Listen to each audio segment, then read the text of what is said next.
સ્કંદ અધિકાર લીલા શ્રી બાવાનો જમણો ચરણારવિંદ અને એમાં 3 પ્રકરણ છે: ઈનાધિકાર, મધ્યમાધિકાર અને ઉત્તમાધિકાર. અધિકાર લીલા છે. સામાન્ય રીતે અધિકાર શબ્દ હકના અર્થમાં વપરાય. એ શ્રીમદ ભાગવતજીમાં પુષ્ટિ માર્ગમાં અધિકાર એટલે હક નહીં, અધિકાર એટલે પાત્રતા. શ્રીમદ ભાગવતજી એવો ગ્રંથ છે જે શ્રોતા જેવું પાત્ર બનીને આવે એવું ફળ એને મળે છે. વરસાદ બધે વરસતો હોય, કોઈ હાથમાં તપેલી લઈને નીકળે, કોઈ વાટકી લઈને નીકળે, કોઈ ચમચી લઈને નીકળે. જેવું જેનું પાત્ર હોય એ પ્રમાણે ભરાય. આપણું હૃદયરૂપી પાત્ર જેટલું પ્રબળ એટલો ભગવત લીલા રસને તમે પચાવી શકશો. ઘણા વૈષ્ણવ વારંવાર ફરિયાદ કરતા હોય છે, કથા અમે ઘણી સાંભળી, અમે નિત્ય સત્સંગમાં જઈએ છીએ, ખૂબ પ્રયત્ન કરીએ, પણ જ્યાં ઘરે જઈએ, ઘરે જતા જતા બધું રસ્તામાં ભૂલી જવાય છે. એમના માટે એક ઉદાહરણ છે કે એક પનિહારી ઘડો લઈને જળાશયમાં પાણી ભરવા આવી.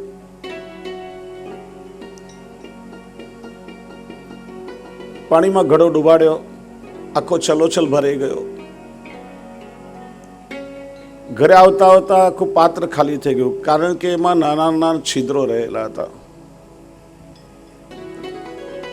એમ વારંવાર આપણે હૃદયરૂપી પાત્ર ભરવાનો પ્રયત્ન કરીએ છીએ.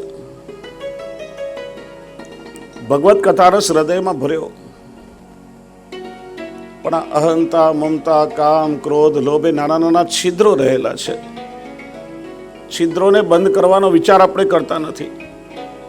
બસ પાત્ર ભર્યા કરીએ અને પાછું ખાલી થઈ જાય. એટલે જેટલો પાત્ર ભરવાનો પ્રયત્ન કરીએ એટલો પાત્ર બનવાનો જો પ્રયત્ન કરીએ તો આ પ્રભુના લીલારસને આપણે ચોક્કસ પચાવી શકીએ. 3 અધિકાર બતાવ્યા છે ભાગવતજીમાં: અવર વક્તા કોણ, અવર શ્રોતા કોણ, મધ્યમ વક્તાને શ્રોતા કોણ, ઉત્તમ વક્તાને શ્રોતા કોણ. હીન અધિકારમાં વક્તા સૂતજી છે, શ્રોતા શૌનકાદી ઋષિઓ છે. મધ્યમ અધિકારમાં વક્તા નારદજી છે, શ્રોતા વ્યાસજી છે. ઉત્તમ અધિકારમાં વક્તા સુખદેવજી છે અને શ્રોતા પરીક્ષિત છે.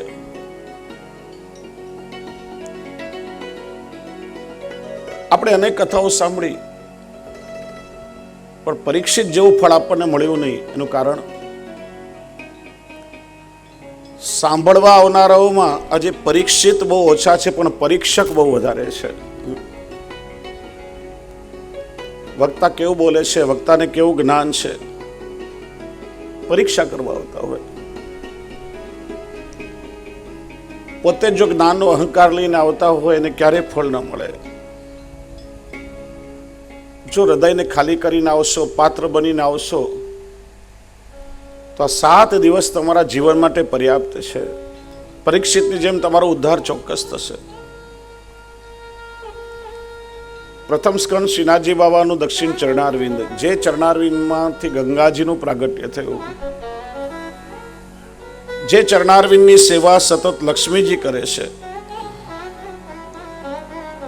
જે પ્રભુના ચરણારવિંદમાં 33 કોટી તીર્થો વસેલા છે, એ ચરણારવિંદની પ્રાપ્તિ આ પ્રથમ સ્કંદના શ્રવણથી થાય છે. શ્રીમદ ભાગવતજીની આ યાત્રા પ્રભુના ચરણારવિંદથી લઈ અને મુખારવિંદ સુધીની યાત્રા છે. ચરણામૃતથી લઈ અને અધરામૃત સુધીની પ્રાપ્તિ છે.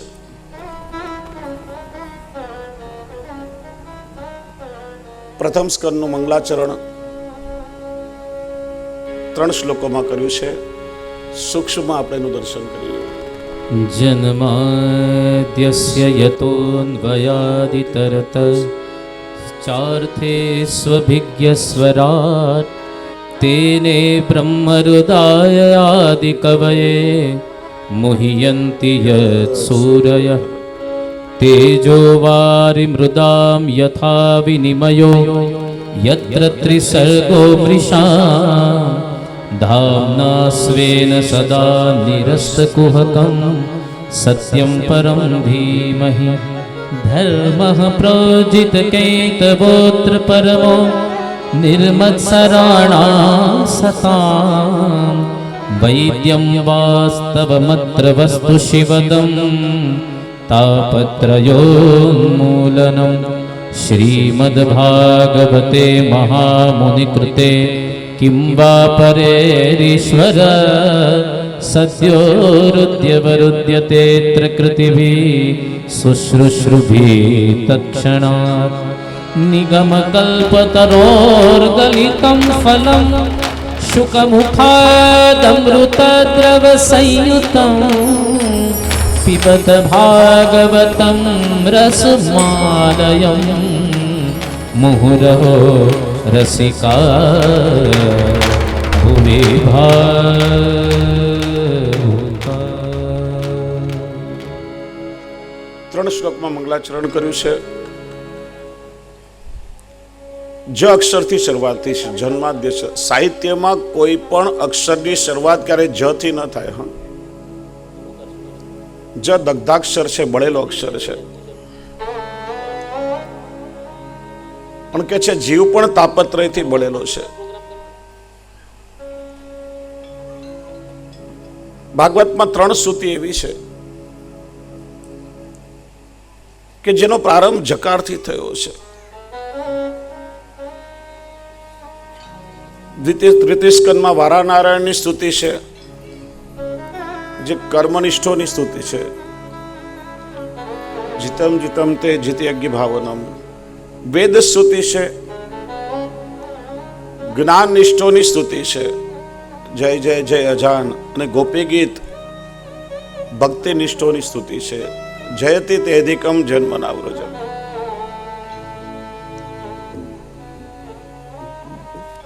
જે સૃષ્ટિના રચેતા છે, સૃષ્ટિનું પોષણ કરે છે, જે સૃષ્ટિનો લય કરે છે, સમગ્ર સૃષ્ટિનું જે કારણ છે, એને મંગલાચરણમાં વંદન કર્યું છે. આખી સૃષ્ટિની ઉત્પત્તિનો પ્રકાર મંગલાચરણમાં બતાવ્યો છે.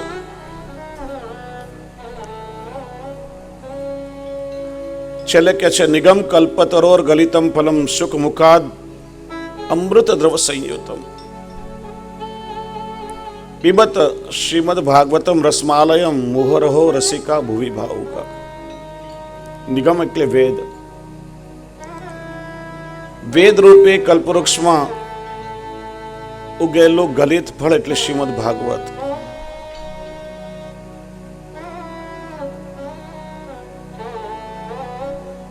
ગલિત ફળ છે.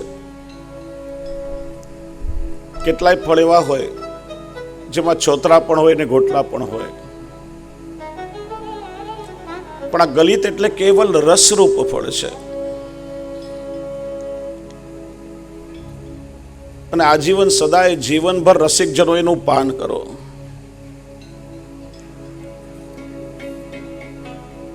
નિત્ય શ્રીમદ ભાગવતજીનું રસ પાન કરો. પીબતમ ભાગવતમ રસમાલયમ. શ્રી મહાપ્રભુજીએ સુબોધનીજીમાં રસમાલયમનો સુંદર અર્થ કર્યો. આ સમંતાત લયો યસ્માત ઇતિ આલયમ. આ રસ એટલે કયો રસ? આ છે ભગવદ રસ. આલય એટલે સમુદ્ર. આ તો ભગવદ લીલા રસનો સમુદ્ર છે. અને આ પ્રભુની લીલાનું શ્રવણ કરીએ તો સંસારના બધા જ પ્રપંચોની વિસ્મૃતિ થઈ જાય. જેનું શ્રવણ કરવા માત્રથી આ સંસારમાં પાછું આવવું ન પડે એવો આલય છે. ક્યાં સુધી એનું પાન કરો? તો કે જ્યાં સુધી સંસારમાંથી આપણી આસક્તિ ઉઠી ન જાય ત્યાં સુધી એનું પાન કરો. જ્યાં સુધી ભગવાનમાં આપણી પ્રીતિ ન જોડાય ત્યાં સુધી એનું પાન કરો. મોહ રહો, વારંવાર એનું પાન કરો. હે રસિકજન, આ તો રસનો સાગર છે, માટે સતત તમે એનું પાન કરતા રહો.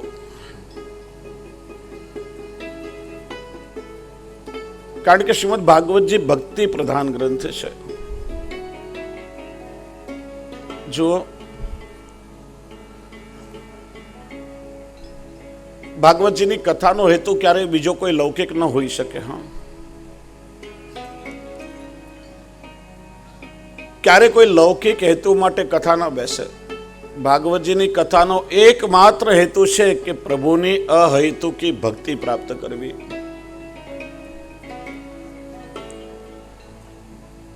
વક્તા પણ પ્રભુમાં પ્રીતિ કરાવનાર હોય, એનો પણ હેતુ લૌકિક ના હોય.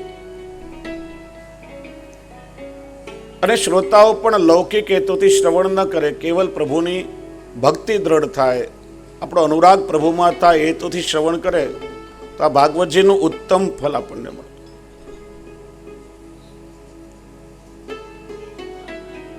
પ્રથમ સ્કંદમાં ભગવાનના 24 અવતારોનું વર્ણન કર્યું છે. અવતાર એટલે શું? તો જ્યારે જ્યારે જીવ ભગવાન વગર ન રહી શકે, ભગવાનનો તાપ થાય અને ભગવાન જીવનો તાપ સહન ન કરી શકે અને ભક્તના ઉદ્ધાર માટે પોતાનું નિજધામ છોડી ભગવાનના ભૂતલમાં પ્રગટ થાય, એ ભગવાનના અવતાર કહેવાય. જો ભગવાન કેટલા સરળતાથી પ્રગટ થાય છે. હા,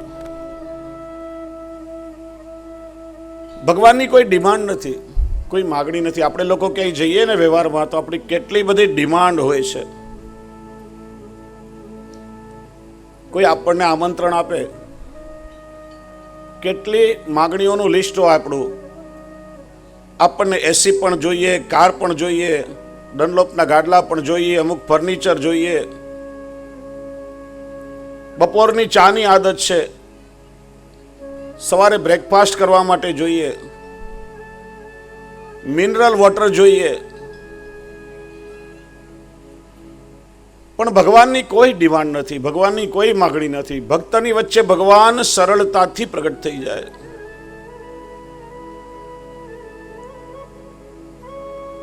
ભગવાનનું જીવન ચરિત્ર તમે જુઓ. રામચંદ્રજી મહેલમાં પ્રગટ થયા અને 14 વર્ષ વનમાં વિતાવ્યા. કેટલા કષ્ટ સહન કર્યા. ભગવાનના અવતારોએ કે ઓછા પરિશ્રમ નથી કર્યા, ઓછા કષ્ટ સહન નથી કર્યા. આમ કૃષ્ણનું ચરિત્ર આપણે સાંભળીએ તો ઘણા લોકો એવું માને કે ભગવાન કૃષ્ણે તો ખાલી લીલા લહેર કરી છે, પણ ભગવાન કૃષ્ણ જેટલા કષ્ટ કોઈએ સહન નથી કર્યા. જન્મ થયો છે જેલમાં, રહ્યા છે ગામડાઓમાં, મથુરા અને દ્વારકાના મહેલમાં પણ રહ્યા. પણ મથુરામાં અને દ્વારકામાં પણ ભગવાનને કેટલો સંઘર્ષ કરવો પડ્યો છે. મોટા ભાગનો સમય પાંડવોની રક્ષા માટે હસ્તિનાપુરમાં રહ્યા. જ્યાં બધું ઠેકાણે પડ્યું ત્યાં ભગવાને દ્વારકાનું વિસર્જન કરવું પડ્યું.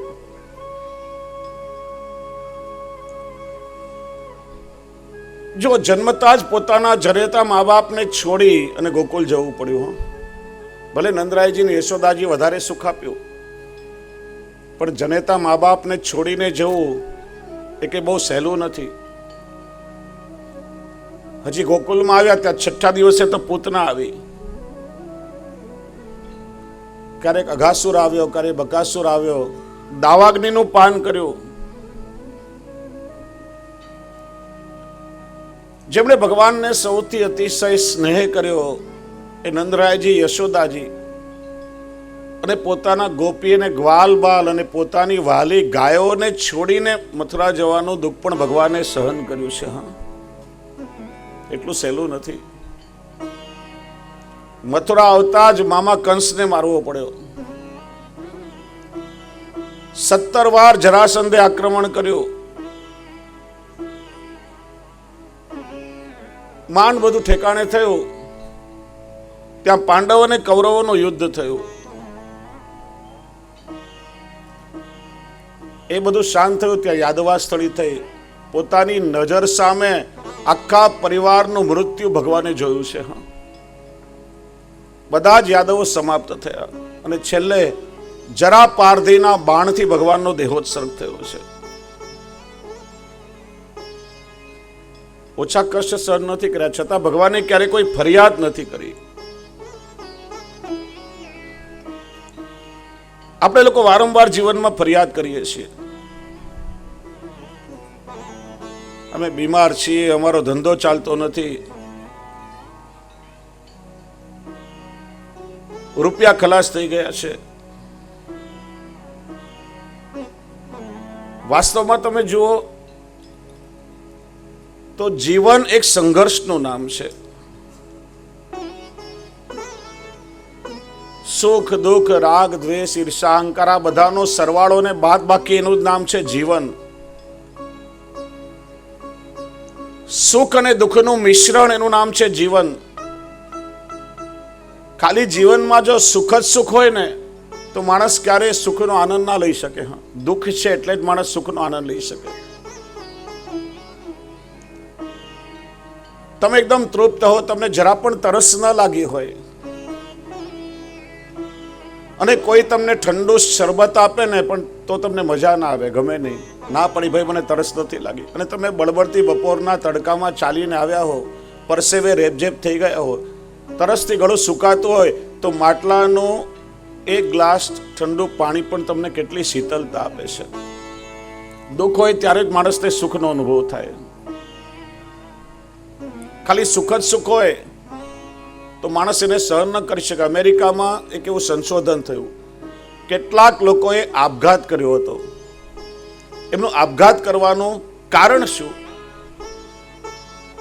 તો એક ભાઈએ પોતાના વિલમાં લખ્યું હતું કે મારા જીવનમાં કોઈ દુઃખ જ નહીં, એટલું બધું સુખ કે સુખથી કંટાળીને આપઘાત કર્યો. માણસ ખાલી દુઃખ પણ સહન ન કરી શકે, માણસ તૂટી જાય, અને ખાલી સુખ પણ સહન ન કરી શકે. આ બંનેનું મિશ્રણ એનું જ નામ છે જીવન. અને એ જ ભગવાન પોતાના જીવન ચરિત્રમાંથી આપણને શીખડાવે છે.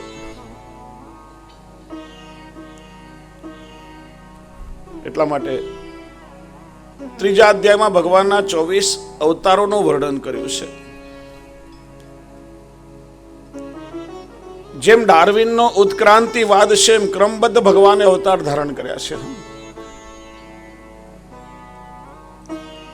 સૌથી પહેલા કેવા જીવો આવ્યા કે જે જલમાં રહેવા વાળા છે, જલચર જીવોની ઉત્પત્તિ થઈ તો ભગવાને પણ પેલા મત્સ્ય અવતાર ધારણ કર્યો છે. પછી એવા જીવો આવ્યા જલમાંય રહી શકે અને ભૂમિમાંય રહી શકે. ભગવાને કાચબાનો કુર્માવતાર ધારણ કર્યો. ક્રમબદ્ધ ભગવાને અવતાર ધારણ કર્યા છે. અંશાવતાર, કલાવતાર, વ્યુહાવતાર, આવેશાવતાર, પૂર્ણાવતાર. રામાવતાર પૂર્ણાવતાર છે અને પરિપૂર્ણાવતાર કૃષ્ણાવતાર એ પરિપૂર્ણાવતાર છે. જે કારણ ગીતામાં ભગવાને બતાવ્યું, યદા યદા હિ ધર્મસ્ય ગ્લાનિર્ભવતિ ભારત અભ્યુત્થાનમ ધર્મસ્ય તદાત્માનમ સૃજામ્યહમ પરિત્રાણાય સાધૂનામ વિનાશાય ચ દુષ્કૃતામ ધર્મ સંસ્થાપનાર્થાય સંભવામી યુગે યુગે. જ્યારે ધર્મની ગ્લાનિ થાય, જો ધર્મનો નાશ નથી કહ્યો, ધર્મનો નાશ ક્યારે પણ ન થાય. શાશ્વત તત્વ છે, સનાતન તત્વ છે. એની ગ્લાનિ ક્યારેક એના પર ઝાંખપ આવી જાય, રાખબાજી વળે, એને દૂર કરવા માટે ભગવાન અવતાર ધારણ કરે છે. અધર્મનો નાશ કરવા માટે,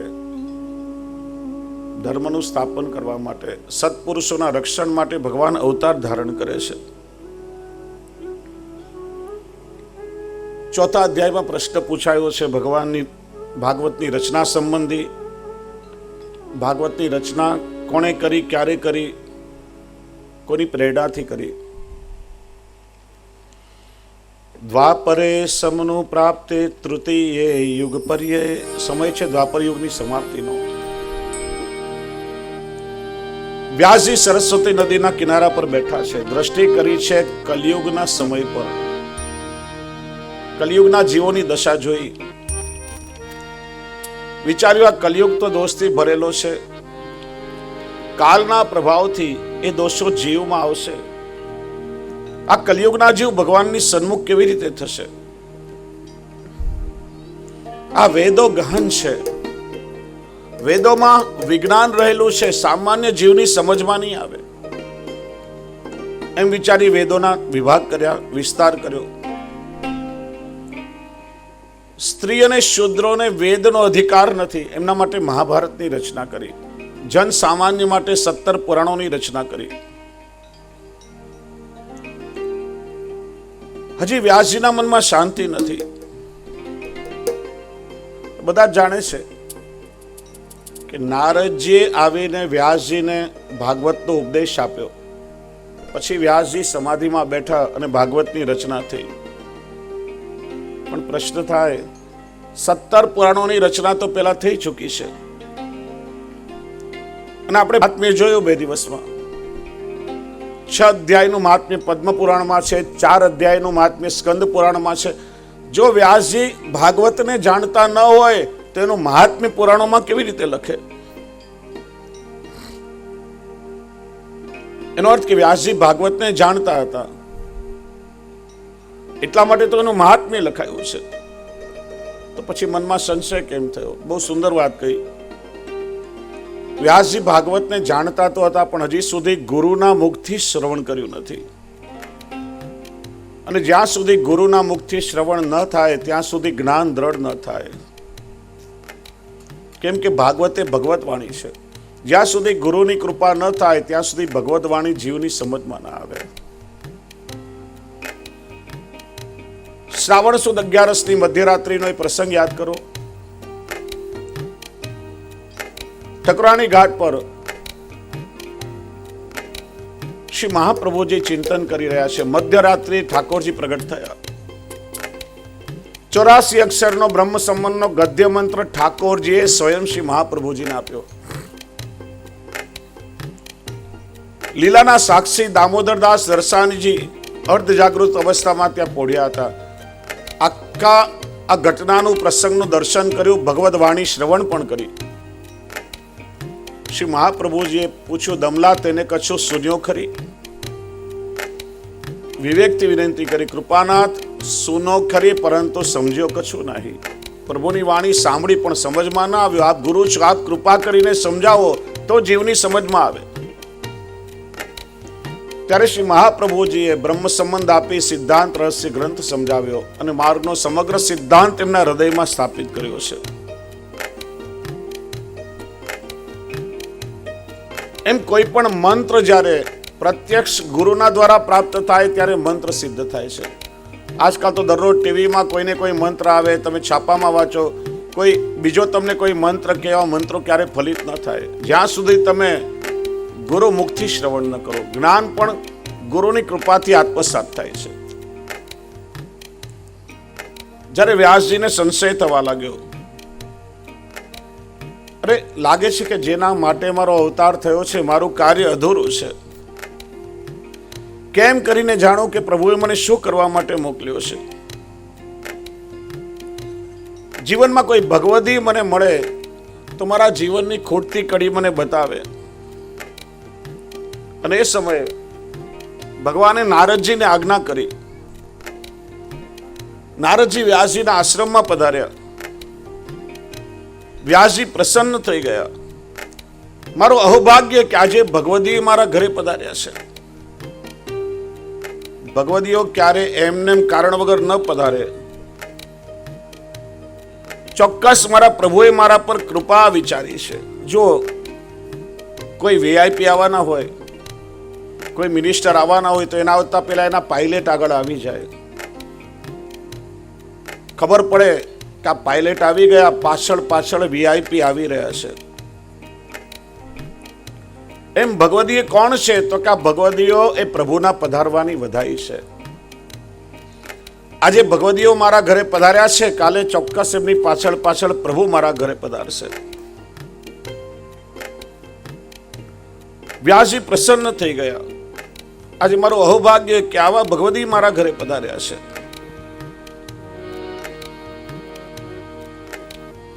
જો પ્રાચીન સમયમાં પણ સુરદાસજી, કુંભનદાસજી જેવા ભગવદીઓ, પરમાનંદદાસજી એકબીજાના ઘરે જઈને સત્સંગ કરતા, ભગવદ લીલાનું અવગાહન કરતા. એકવાર કુંભનદાસજી, સુરદાસજી જેવા ભગવદીઓ પરમાનંદદાસજીના ઘરે આવ્યા અને પરમાનંદજી તો પ્રસન્ન થઈ ગયા. પદ ગાયો, આયે મેરે નંદ નંદન કે પ્યારે, માલા તિલક મનોહર બાનો ત્રિભુવન કે ઉજિયારે. ભગવદીઓનું સ્વાગત થાય, આપણું અહોભાગ્ય. અને ભગવદીઓ કેવા છે એનું સ્વરૂપ છે હરિરાયજી વલ્લભ સાખીમાં બતાવે છે. હરિ બડે હરિજન બડે, बड़े हरि के दास, हरिजन सो हरि पावही जो है इनके पास. भगवान मोटा છે, પણ ભગવાનથી ભગવાનના ભક્તો મોટા છે.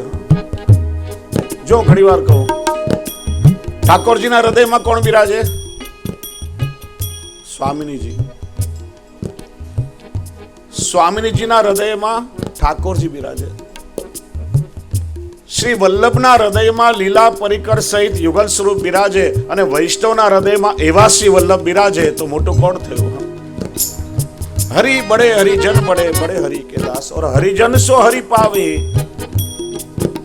એવા ભગવદીઓથી ભગવાન મળે. એનું કારણ જેની દુકાનમાં જે માલ હોય વેચી શકે. તમે હાર્ડવેરની દુકાનમાં કોસ્મેટિક લેવા જાવ તો ના મળે, કરિયાણાની દુકાનમાં કપડા લેવા જાવ તો ન મળે. જેની પાસે જે આપી શકે. આ ભગવદીઓના હૃદયમાં ભગવાન છે. ભગવાન રીજે તો જગત આખાનો વૈભવ આપે અને ભગવદીએ રીજે તો આપણને ભગવાન આપે છે. અને એટલા માટે હરિ બડે હરિજન બડે. हरि बड़े हरिजन बड़े, बड़े हैं हरि के दास. हरि बड़े हरिजन बड़े, बड़े हैं हरि के दास. हरिजन सो हरि पावही जो है इनके पास. श्री वल्लभ जो है इनके पास. હરિરાયજી આગળ કહેશે, વૈષ્ણવ આવે બારણે, હસી હસી નાવું શીશ, અરે વાકે મન કી વે જાને, મેરે મન જગદીશ.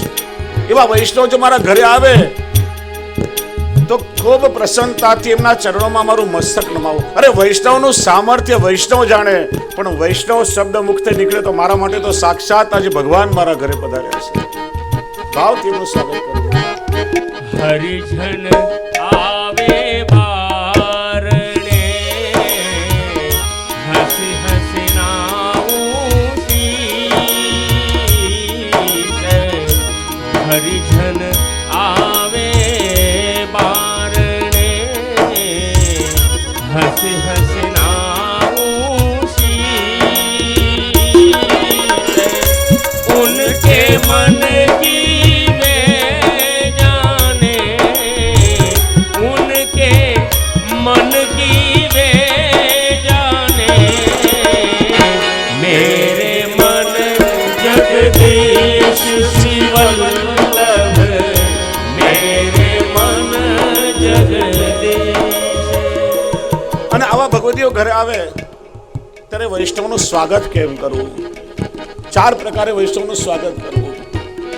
घर आवे वैष्णव जमी दीजे 4 रतन, आसन जल वाणी मधुर और यथाशक्ति सुन. घर आवे वैष्णव जबहि दीजे 4 रतन. घर आवे वैष्णव जबहि दीजे दीजे चार रत्न आसन जल वाणी मधुर यथा शक्ति सोन श्री वल्लभ यथा शक्ति सोन श्री वल्लभ यथा शक्ति सोन श्री वल्लभ यथा शक्ति सोन। बहुत सुंदर बात बता दिया। जो આપણે ત્યાં એવો ભાવ છે। હા, એકવાર ઠાકોરજીને પૂછ્યું પદ્મનાભદાસજીએ કે પ્રભુ અમે આપને ભાવથી સામગ્રી ધરી હોય, સામગ્રી કેવી બની છે, આપને સુહાઈ કે નથી સુહાઈ, આપ આરોગ્ય કરી અમને કેવી રીતે ખબર પડે? ત્યારે આજ્ઞા કરી કે મારા ભોગ સર્યા હોય અને અનાયાસે તમારા ઘરે કોઈ વૈષ્ણવ આવીને પ્રસાદ લે ત્યારે સમજવાનું કે આજે હું બહુ પ્રેમથી આરોગ્ય છું। અને ઠાકોરજીને તો સીધા પૂછાતું જ નથી ને, એ વૈષ્ણવને આપણે પૂછીએ, વૈષ્ણવ સામગ્રી કેવી થઈ છે, પ્રભુ કેવી આરોગ્ય છે, આ સખડી કેવી થઈ છે? વૈષ્ણવ કે આજે ઠાકોરજી બહુ સુંદર સામગ્રી આરોગ્ય છે। શ્રી ગોકુલનાથજી ભાવ પ્રકાશમાં આજ્ઞા કરે છે, એ વૈષ્ણવના હૃદયમાં બિરાજીને સ્વયં ઠાકોરજી તમને જતાવે છે। એટલે આવા વૈષ્ણવ ઘરે આવે તો ચાર પ્રકારે એનું સ્વાગત કરવું। દીજે ચાર રતન આસન જલ વાણી મધુર और યથાશક્તિ સોન। બેસવા માટે આસન આપો,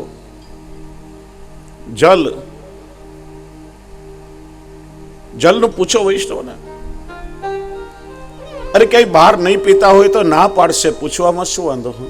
અરે તમારા ઘરનું જલ કોઈ વૈષ્ણવ લઈ લેશે તો તમારો બેડો પાર થઈ જશે। વાણી મધુર, મધુર વાણીથી વૈષ્ણવનું સ્વાગત કરો।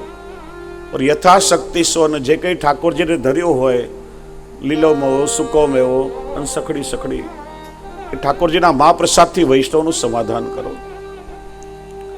વૈષ્ણવ પ્રસન્ન થશે, ઠાકોરજી પ્રસન્ન થશે। નારદજી જેવા ભગવદી ઘરે આવ્યા, વ્યાસજી પ્રસન્ન થઈ ગયા, વંદન કર્યા કે મને કહો મારા મનમાં શંકા છે। વેદોનો વિસ્તાર કર્યો, મહાભારતની રચના કરી, 17 પુરાણોની રચના કરી, પણ મને લાગે છે કે જેના માટે મારો અવતાર થયો એ કાર્ય હજી અધૂરું છે। આપ મને બતાવો કે મારા જીવનના ચિત્રમાં કયો રંગ ખૂટે છે। નારદજી કે જો વ્યાસજી, પ્રભુએ તમને કલિયુગના જીવોનો ઉદ્ધાર કરવા માટે મોકલ્યા છે। તમે આટલી રચના કરી, પણ તમે એવી કોઈ રચના કરો કે જેનું શ્રવણ કરીને જે જીવો જગતની પાછળ દોડી રહ્યા છે, જગતને છોડી અને પ્રભુની પાછળ દોડતા થાય। વ્યાસજી કે શેની રચના કરું, શું કરું? નારદજી કે કેવલ ઉપદેશ આપીશ તો સમજમાં નહીં આવે, મારા જીવનમાં સત્સંગનો મેં જે અનુભવ કર્યો છે તમને કહું છું। ગયા જન્મમાં હું દાસીનો પુત્ર હતો। મારા જીવનમાં કોઈ આચાર વિચાર કે સંસ્કાર નહીં હતા, કે ન મારામાં કોઈ ભક્તિ ભાવ હતો। પણ કે છે ને, પ્રભુ જ્યારે કૃપા કરવાનો વિચાર કરે, ઘણી વખત પાત્રતા પણ નથી જોતા, પ્રભુ અહેતુકી કૃપા કરે છે। કદાચ ભગવાને મારો વર્ણ કરવાનો વિચાર કર્યો હશે। ચાતુર્માસ આવ્યો, અમારા ગામમાં ભગવદી મહાપુરુષ પધાર્યા, ચાતુર્માસ કરવા અમારા ગામમાં રોકાયા। ગામના લોકોએ અમને કહ્યું કે તારે અને તારી માતાએ આ મહાપુરુષની સંતની સેવામાં રહેવાનું છે। હવે ન તો મને એમનામાં કોઈ શ્રદ્ધા હતી કે ન એમની સેવામાં કોઈ રસ હતો। ગામ લોકોના કહેવાથી અમે સેવા કરવા લાગ્યા, પણ જેમ જેમ એમની સેવા કરતો ગયો તેમ તેમ મારા જીવનમાં પરિવર્તન આવવા લાગ્યું। સુરદાસજી કહે છે ને, હરિજન સંગ છિનક જો હોઈ, કોટી સ્વર્ગ સુખ કોટી મુક્તિ સુખ એસમ લહે ન કોઈ। આવા ભગવદીઓનો ક્ષણિક સંગ પણ દુર્લભ છે।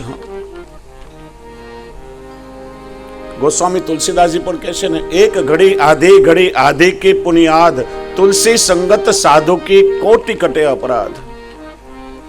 અડધી ઘડી પણ કોઈ મહાપુરુષનો સંગ મળે તો આપણા જીવનના બધા દુષ્કૃત્યો ધોવાઈ જાય. ભાગવતજીમાં એનાથી વધારે કહેવાયું, ક્ષણાર્ધે નાપી તુલય ન સ્વર્ગમ ન પુનર્ભવમ, ભગવત સંગી સંગસ્ય મર્ત્યા નામ કી મુતાશીષ.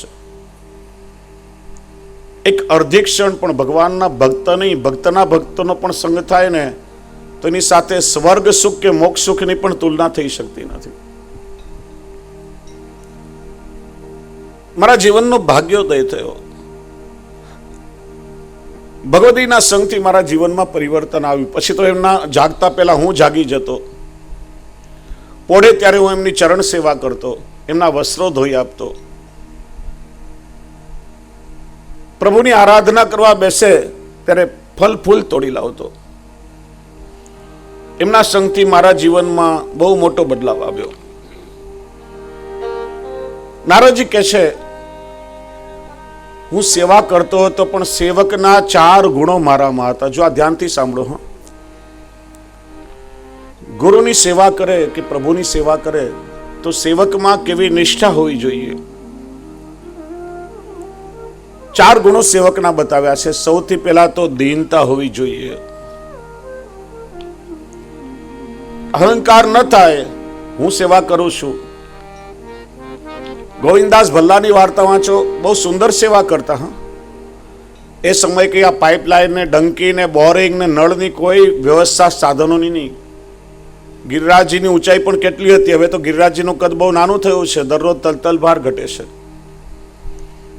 સેંકડો ગાગરો જલની ભરીને જળાશયમાંથી મંદિર પર પહોંચાડવી પડે. આખું મંદિર ખાસા કરે, બધા પાત્રો માંજે, બહુ ઉત્તમ સેવા કરે.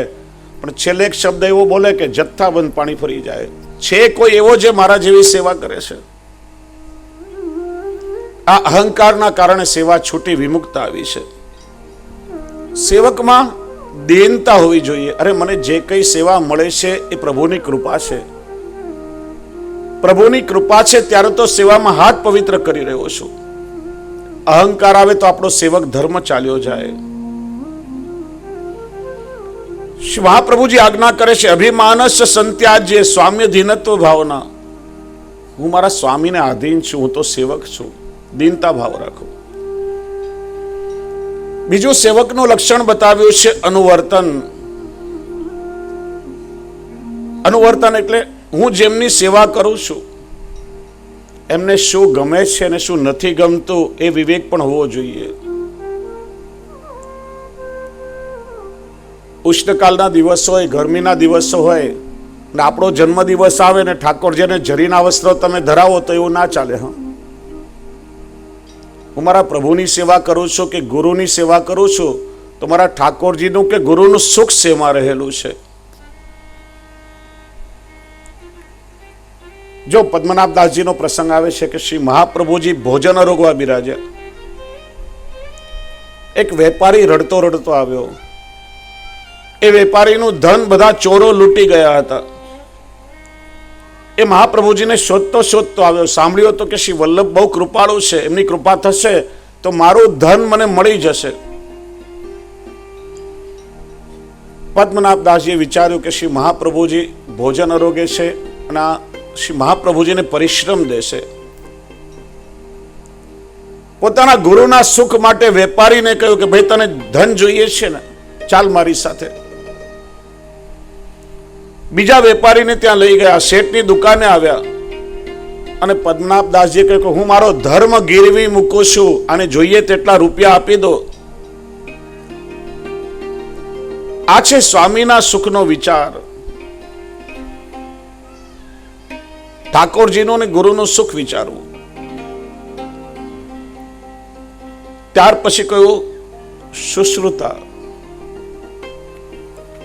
એટલે સેવામાં તત્પરતા હોવી જોઈએ.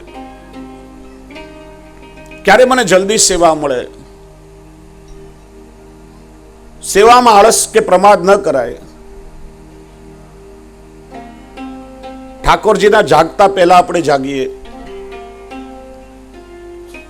મંદિરમાં સોની મંદિર વસ્ત્ર કરીએ, પ્રભુના પાત્રો માંજીએ. ગુરુની સેવા કરતા હોઈએ તો ગુરુના જાગતા પહેલા જાગવું જોઈએ. એવું નહીં કે ગુરુ જાગે ને પછી આપણને જગાડે. પ્રતીક્ષા કરવું પડે એમ નહીં. સુશ્રુતા, ગુરુનું સુખ વિચારો, પ્રભુનું સુખ વિચારો. અને ચોથો સેવકનો ધર્મ બતાવ્યો છે અલ્પ ભાષા. સેવકે ક્યારે વધારે બોલ ના કરવું જોઈએ. વાણીનો નિગ્રહ કરવો જોઈએ. બોલવામાં પણ બહુ વિવેક હોવો જોઈએ. સેવકોએ ક્યારે પણ વિવેકહીન શબ્દનો પ્રયોગ ન કરવો. ઘણીવાર કોઈ ગુરુની સાથે શિષ્ય હોય તો એ ગુરુ કરતા પોતાની જાતને વધારે બુદ્ધિશાળી સમજે ને બોલ કરતો હોય. એ અનાદર કહેવાય. જેટલો પૂછે એટલો ઉત્તર આપવો જોઈએ. વૈષ્ણવની વાણીમાં વિવેક હોય અને વાણી એ જ વૈષ્ણવતાનો પરિચય છે. વૈષ્ણવ કોને કહેવાય? વૈષ્ણવની ઓળખાણ શું? તો કે જેના મોઢા પર સ્મિત, જેના કંઠમાં ગીત અને પ્રભુ પ્રત્યે જેના હૃદયમાં પ્રીત.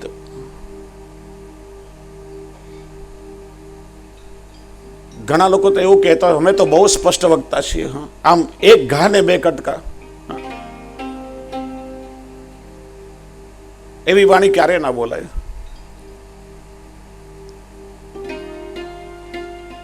ઘણાની વાણી કેવી હોય કે છે ને, એક ભાઈ દિવાસળી સળગાવતા હતા પણ દિવાસળી સળગે જ નહીં. એટલે બીજા ભાઈએ કહ્યું આ ભાઈ ઉભા છે ને એની જીભ પર દિવાસળી અડાડો, સળગી જશે. તે લોકો એમ કહે જીભથી દિવાસળી થોડી સળગે. અરે કે આખા નાખા ગામ સળગાવ્યા છે, દિવાસળી કેમ ના સળગે? એટલા માટે નારદજી કહે છે આ 4 ગુણો મારામાં હતા અને એટલા માટે ગુરુની કૃપા મારા પર થઈ છે. સેવા કરતા કરતા સમય વીતવા લાગ્યો. એમણે મારું નામ પણ હરિદાસ રાખ્યું. એકવાર ગુરુએ પોતાનું ઉચ્છિષ્ટ અધરામૃત મને ખાવા માટે આપ્યું અને ગુરુનું અધરામૃત લેવાથી મારા સઘળા દોષો ચાલી ગયા. ધીરે ધીરે ચાતુર્માસ પૂરો થયો. ગુરુએ કહ્યું કે કાલે તમારા ગામમાંથી અમે વિદાય થઈશું. આ સાંભળી જાણે મારી છાતી પર વજ્રાઘાત થયો એવું લાગ્યું. મેં કહ્યું કે જો જવું હતું તો પ્રીત શા માટે જોડી? મારામાં એટલું સામર્થ્ય નથી કે તમારા વગર રહી શકું. નારદજી કે વિચારવા લાગ્યો કે સંતોમાં ને દુર્જનોમાં જાજો ફરક નથી. દુર્જનો આવતા હોય ત્યારે દુઃખ દે અને સંતો જ્યારે જાય ત્યારે દુઃખી કરે છે. હું એમના પગ પકડીને બેસી ગયો. કાં તો મને તમારી સાથે લઈ જાઓ અથવા તો મારા પ્રાણ લઈ લો, પણ તમારા વગર નહીં જીવી શકું. ગુરુએ કહ્યું હરિદાસ, મારી સાથે ચાલવાનો સમય હમણાં નથી. તારે ઘરમાં રહીને તારી માની સેવા કરીને માનું ઋણ ચૂકવવાનું છે. કેટલાય ઋણો આપણા પર હોય છે. સમાજનું ઋણ, ગુરુનું ઋણ, માતા પિતાનું ઋણ, દેવ ઋણ. સમાજની સેવા કરી આપણે સમાજનું ઋણ ચૂકવીએ, ગુરુની સેવા કરી ગુરુનું ઋણ ચૂકવીએ, માતા પિતાની સેવા કરીએ માતૃ ઋણ ચૂકાય અને ઠાકોરજીની સેવા કરીને દેવ ઋણ ચૂકવાય. કોઈ પણ ઋણ આપણા માથે રહી જાય બીજો જન્મ લેવો પડે. તું ઘરમાં રહીને તારી માતાની સેવા કરો. હું તને મંત્ર આપું છું. એ મંત્રના 32 લાખ જપ જ્યારે થશે ત્યારે તને ભગવાનના દર્શન થશે. પણ ધ્યાન મંત્રમાં આપજે, ગણતરીમાં નહીં આપતો. ગણતરી ભગવાન સ્વયં કરશે. ભગવાનને એવું લાગશે કે 32 લાખ થઈ ગયા તો કાલે તને દર્શન થઈ જાય, અને ભગવાનને લાગશે કે 32 લાખ નથી થયા તો કદાચ જન્મો પણ લેવા પડે. ધ્યાન નામમાં રાખજે, ગણતરીમાં નહીં. ઉપદેશ આપીને સંત ચાલ્યા ગયા. હરિદાસ ઘરમાં રહીને માતાની સેવા કરવા લાગ્યા. એકવાર માતા ગૌશાળામાં ગાયોની સેવા કરવા જઈ રહી હતી. સર્પના દંશથી માતાનું મૃત્યુ થયું. માતાની પાછળ ક્રિયાકર્મમાં ઘરની બધી સંપત્તિ વાપરી હરિદાસ એ માર્ગે ચાલી નીકળ્યા કે જેમનું પરમ લક્ષ્ય હતું. ચાલતા જાય છે, પ્રભુનું નામ લેતા જાય છે. ગુરુના વચનમાં વિશ્વાસ હતો, મને ચોક્કસ દર્શન થશે. રસ્તામાં તીર્થો આવે, તીર્થોનું સેવન કરે. ચાલતા ચાલતા પગમાં છાલા પડી ગયા છે. મનમાં વિચારે છે, ચલતે ચલતે પૂછા મુझको मेरे पैर के छालों ने, बस्ती कितनी दूर बसा ली दिल में बसने वालों ने. આ હૃદયમાં વસવા વાળા જે ક્યાં વસી ગયા છે? પ્રભુ મને ક્યારે આપના દર્શન થશે? ચાલતા ચાલતા વ્રજમાં આવ્યા છે. વૃંદાવનમાં એક વૃક્ષની નીચે ઉભા છે. આંખો બંધ છે, પ્રભુનું નામ લઈ રહ્યા છે ને એવી અનુભૂતિ થઈ કે પ્રભુની વેણુનો નાદ સંભળાયો. રોમ રોમ પુલકિત થઈ ગયા. એક શ્યામ વર્ણનું પીતાંબર ધારી બાળક વેણુનાદ કરતા કરતા, નૃત્ય કરતા કરતા મને એને પોકારી રહ્યો હોય એવો આભાસ થયો અને ઝબકીને આંખો ખોલી લીધી. અચાનક પેલું બાળક અદ્રશ્ય થઈ ગયું. વિચારવા લાગ્યા, આ શું હકીકત હતી? સ્વપ્ન હતું? મારા ચિત્તનો ભ્રમ હતો? ત્યાં જ આકાશવાણી સંભળાઈ, હે વત્સ, આજે બંધ આંખોથી મેં તને દર્શન આપ્યા છે. મારા પ્રત્યક્ષ દર્શન કરવામાં તને હજી સમય લાગશે, કેમ કે તારી અંદર હજી સૂક્ષ્મ વાસનાઓ રહેલી છે. પછી એ દેહનો ત્યાગ કરતા પહેલા દેહની નશ્વરતા અને આત્માની શાશ્વતતા મારી સમજમાં આવી ગઈ અને ગયા જન્મના સત્સંગના કારણે હું નારદજી, બ્રહ્માજીના માનસ પુત્ર નારદના રૂપમાં જન્મ્યો અને જેના દર્શન દેવોને પણ દુર્લભ હતા, એ પ્રભુના દર્શન મને ગમે ત્યારે સુલભ થઈ ગયા. એક દિવસ હું પ્રભુના ધામમાં ગયો. પ્રભુ રાધાજીની સાથે બિરાજતા હતા. રાધાજીએ મારા હાથમાં એક સુંદર મધુર વીણા આપી. લે નારદ, આ વીણા લઈ સર્વત્ર વિચરણ કર, પ્રભુના ગુણ ગાતો જા અને અમારાથી વિખૂટા પડેલા જે જીવો છે એને વીણી વીણીને પ્રભુની સન્મુખ કરતો જા. નારદજી કે ત્યારથી હું આ વીણા લઈને સર્વત્ર વિચરણ કરું છું અને પ્રભુના ભટકેલા જીવોને પાછા પ્રભુ સુધી પહોંચાડું છું. હે વ્યાસજી, આ કથાનો પ્રભાવ છે, સત્સંગનું પરિણામ છે. માટે તમે કોઈ એવો ગ્રંથ રચો કે જેનું શ્રવણ કરી આ કલિયુગના જીવોની સંસારની આસક્તિ છૂટે અને પ્રભુમાં આસક્તિ થાય. વ્યાસજી કે પ્રભુની લીલાનું દર્શન કેવી રીતે કરું? કે તમે સમાધિમાં બેસો. ઉપદેશ આપીને નારદજી ચાલ્યા ગયા. વ્યાસજી સમાધિમાં બેઠા. પ્રભુની એક એક કલ્પની લીલાઓનો અનુભવ થવા લાગ્યો, દર્શન થવા લાગ્યું. મનમાં વિચાર આવ્યો કે આજે ગુરુની કૃપા થઈ. વલ્લભ એટલે વહાલા, મારા વહાલા, મારા વલ્લભ પ્રભુના દર્શન મને થયા. હવે પ્રભુના ગુણ પણ મને ગાઈ લેવા દે.